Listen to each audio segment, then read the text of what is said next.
You've learned something important, something real, and the first thing you wanted to do was share it with someone close to you. But when you did, something went wrong. They didn't understand. They looked at you like you were strange, or they changed the subject, or worse, they made fun of what you said. And you felt alone, maybe even a little foolish. This happens more often than you think, and it doesn't mean there's something wrong with you. It means you're learning something that not everyone is ready to hear. When you start seeing life differently, when you start feeling things more deeply, when you begin to understand truths that used to be hidden from you, there's a natural urge to talk about it. You want the people you love to see what you see. You want them to feel what you feel.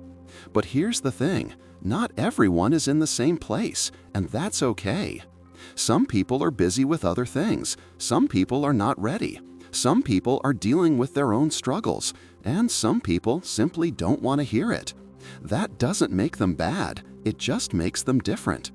And when you share something precious with someone who isn't ready, it can hurt. It can make you feel small. It can make you doubt yourself. So today, I want to talk about 5 things you should keep to yourself. Not because they're shameful, not because they're wrong, but because they're sacred, and sacred things need protection. This isn't about hiding who you are. It's about honoring what you've learned. It's about being wise with your words. It's about knowing that silence can sometimes be more powerful than speech. If you've ever shared something important and felt dismissed, this message is for you. If you've ever opened your heart and felt misunderstood, this message is for you.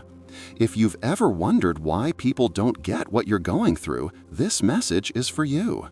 If you're enjoying this message, subscribe, leave a like, and share this with someone who needs it. Now, let's continue. And the first thing you should keep private might surprise you, because it's something almost everyone talks about openly. The first thing you shouldn't share is your goals, especially the ones that matter most to you.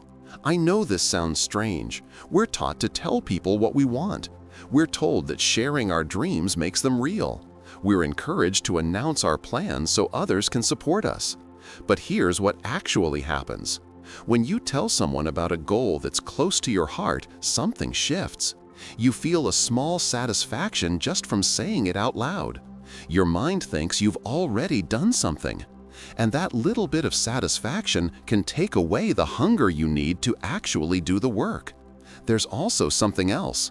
Not everyone wants you to succeed. I don't say this to make you suspicious of people. Most folks are good. But sometimes, even the people who love us have mixed feelings about our growth. They might feel left behind. They might feel uncomfortable. They might not even know why they feel the way they do. So when you share your goals, you might get doubt instead of support. You might get questions that make you second-guess yourself. You might get silence when you expected encouragement. And that can stop you before you even start. Think about a time when you were excited about something new. You told someone, and their reaction took the wind out of you. Maybe they said it was too hard. Maybe they reminded you of times you didn't finish things. Maybe they just looked unimpressed.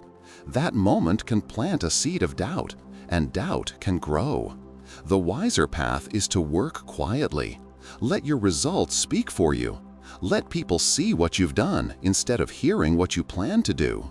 This doesn't mean you can never talk about your life. It means you choose carefully who gets to know your deepest hopes. It means you protect your dreams the way you would protect something valuable. Because your goals are valuable. They come from a real place inside you. They deserve respect. And sometimes the best way to respect them is to keep them close until they're strong enough to stand on their own. Does this make sense to you?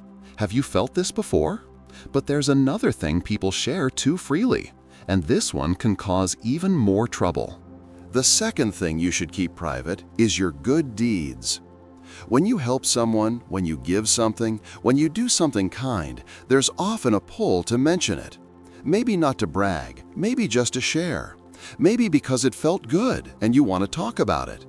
But something changes when you speak about the good you've done. The act becomes about you instead of about the person you helped. The kindness becomes a story you tell rather than a quiet gift you gave. And deep down, you start doing good things partly so you'll have something to say later. This is not a judgment, it's just how the mind works. When we get praise for something, we want more praise. When we get attention for being kind, we start looking for that attention again. And slowly, the purity of the act fades. There's also another side to this. When you talk about your good deeds, some people will feel uncomfortable. They might think you're showing off. They might compare themselves to you and feel bad. They might even resent you for it, even if they don't say so. None of that helps anyone. The quiet way is different. You do something good and you let it go. You don't need anyone to know. You don't need credit. You don't need thanks. The act itself is enough. And something interesting happens when you live this way. The good you do starts to feel lighter.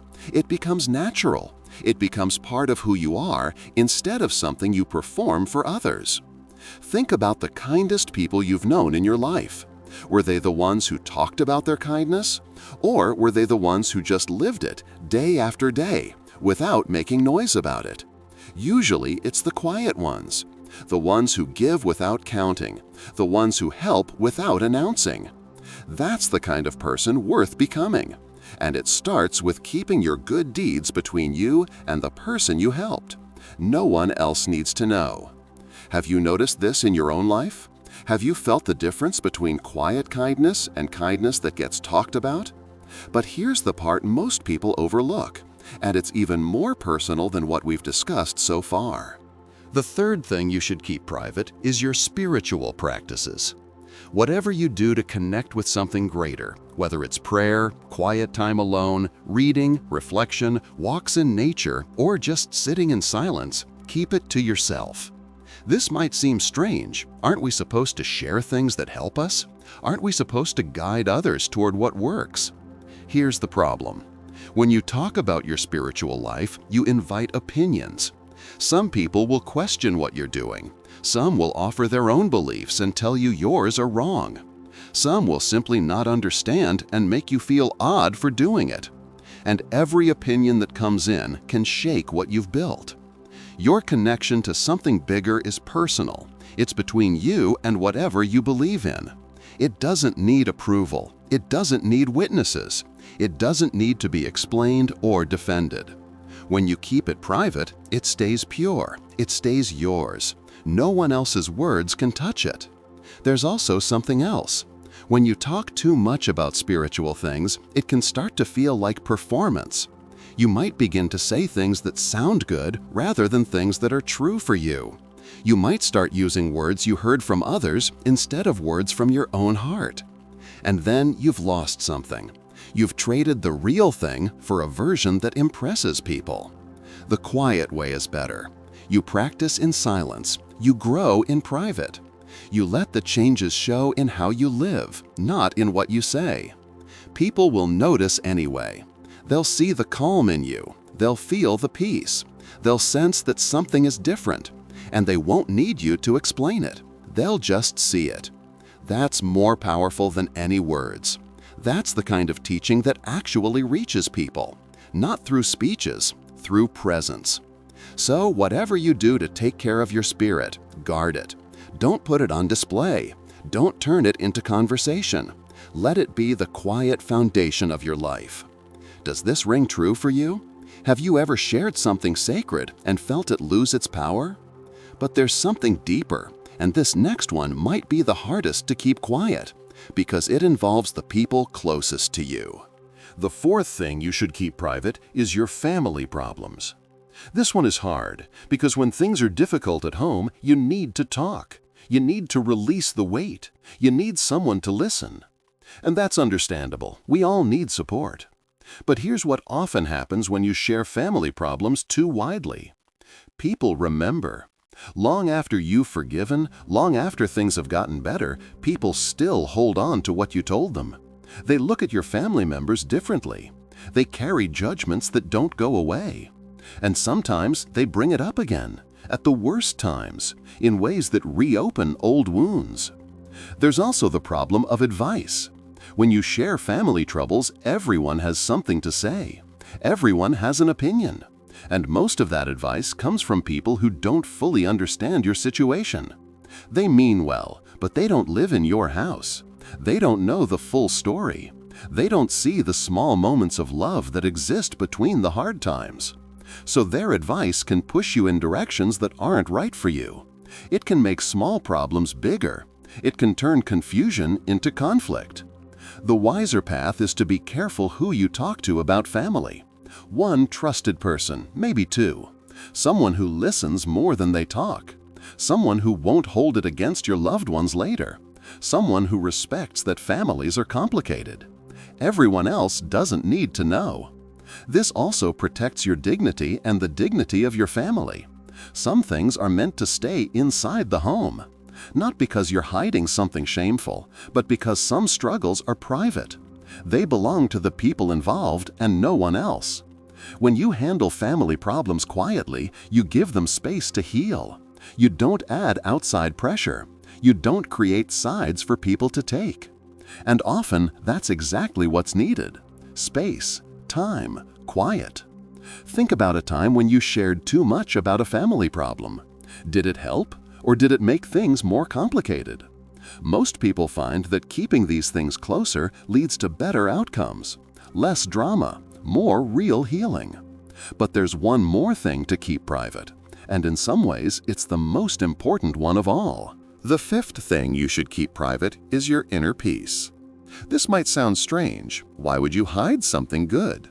Why keep your calm a secret? Let me explain. When you find peace, real peace, something in you wants to share it.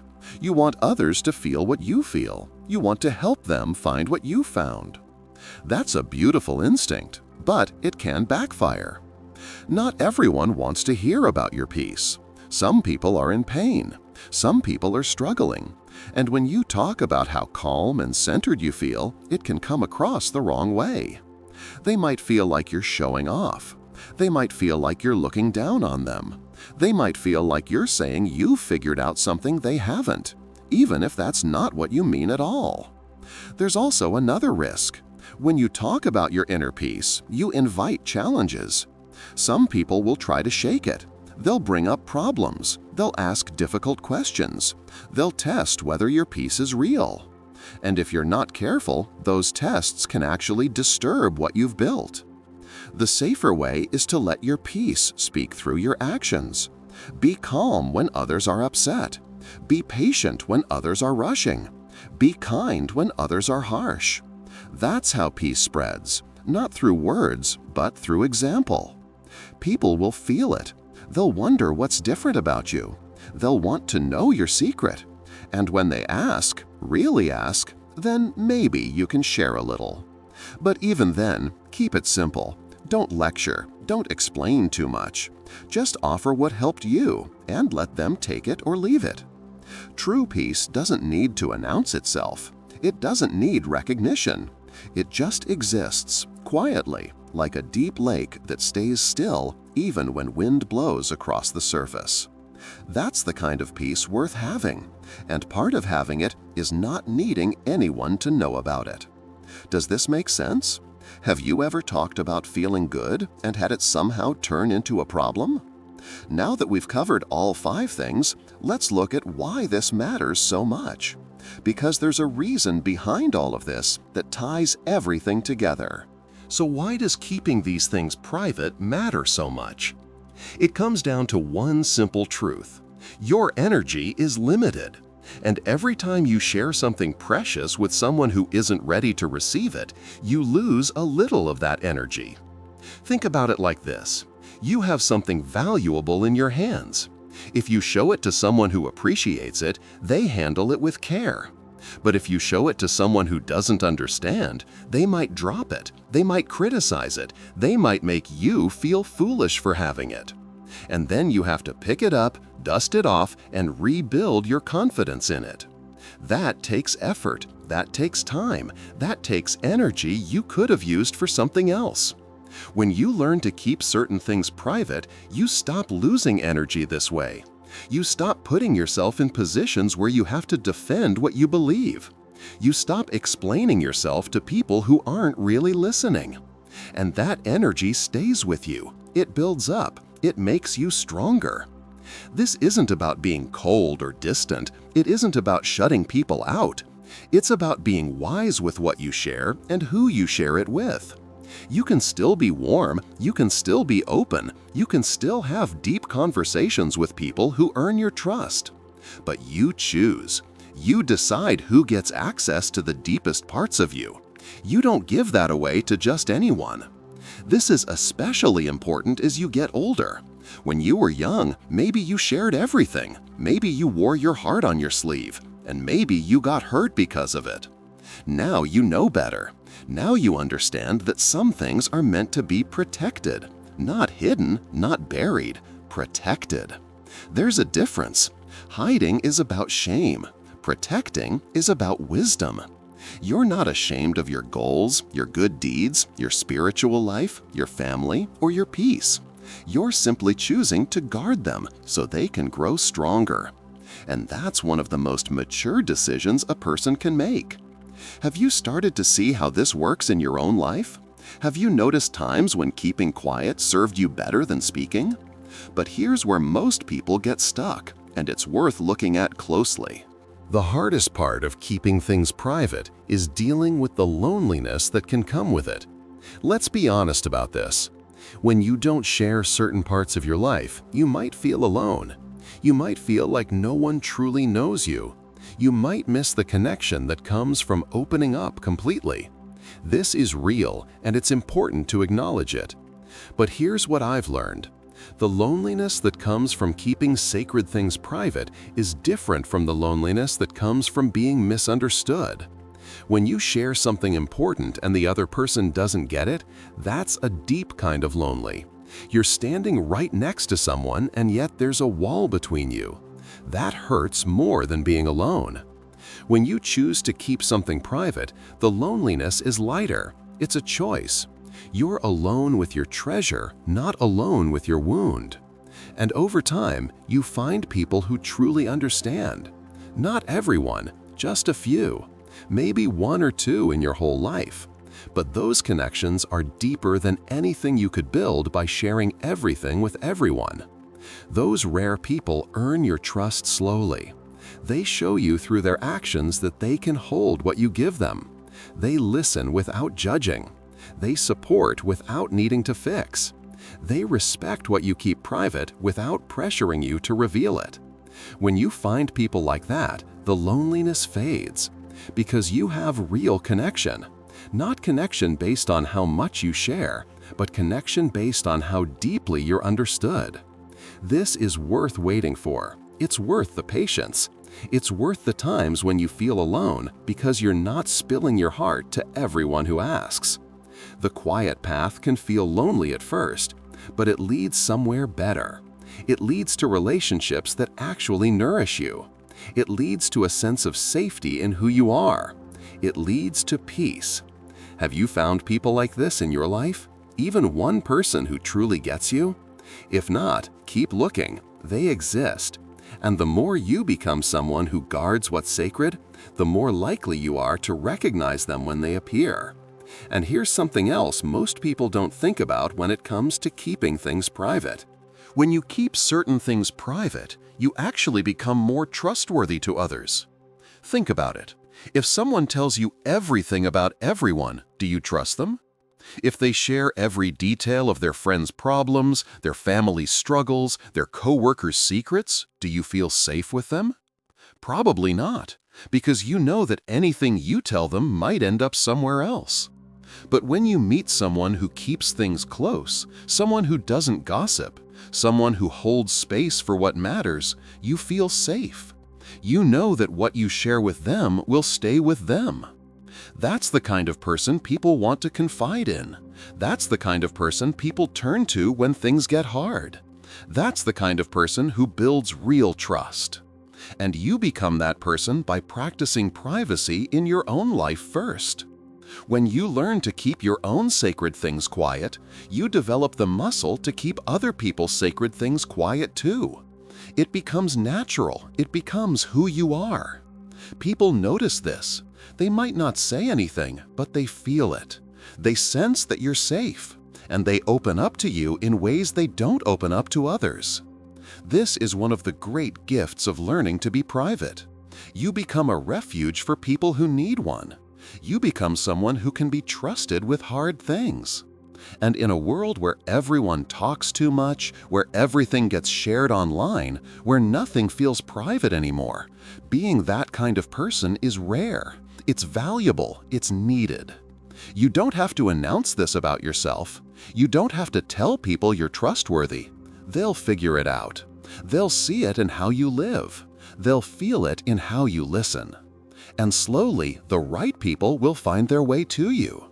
The ones who need what you have. The ones who appreciate quiet strength. The ones who understand that some things are too important to broadcast. Does this feel true to you? Have you noticed how the people who talk least often earn the most trust? Now let's bring all of this together, because there's a final truth that makes sense of everything we've talked about. Here's what all of this comes down to. You don't have to share everything to be known. You don't have to explain yourself to everyone. You don't have to prove that you're growing, changing, learning. The real work happens inside, and the real growth shows in how you live, not in what you say. When you keep your goals private, they have room to grow. When you keep your good deeds quiet, they stay pure. When you keep your spiritual life to yourself, it stays yours. When you keep your family matters close, they have space to heal. When you keep your peace protected, it remains steady. This isn't about building walls. It's about building a life that belongs to you. A life that isn't shaped by everyone else's opinions. A life that grows from the inside out. And as you get older, this becomes more clear. You realize that the people who matter will see who you are without you having to explain it. The ones who don't see it probably never will, no matter how much you tell them. So you stop trying so hard. You stop performing. You stop needing everyone to understand. And something beautiful happens. You become more yourself. You become more free. You become more peaceful. That's what this whole message is about. Finding your way to a life that feels true. A life where you protect what matters. A life where you share with wisdom. A life where you don't give away your treasure to people who can't recognize it. You've earned the right to be private. You've earned the right to hold things close. You've earned the right to choose who gets to see the deepest parts of you. This is your life. Guard it well.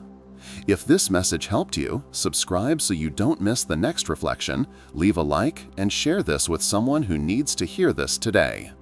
You are not alone in this. There are people all over the world learning the same lessons you're learning, finding the same peace you're finding, walking the same quiet path. Take care of yourself, protect what's sacred, and keep going. You're doing better than you think.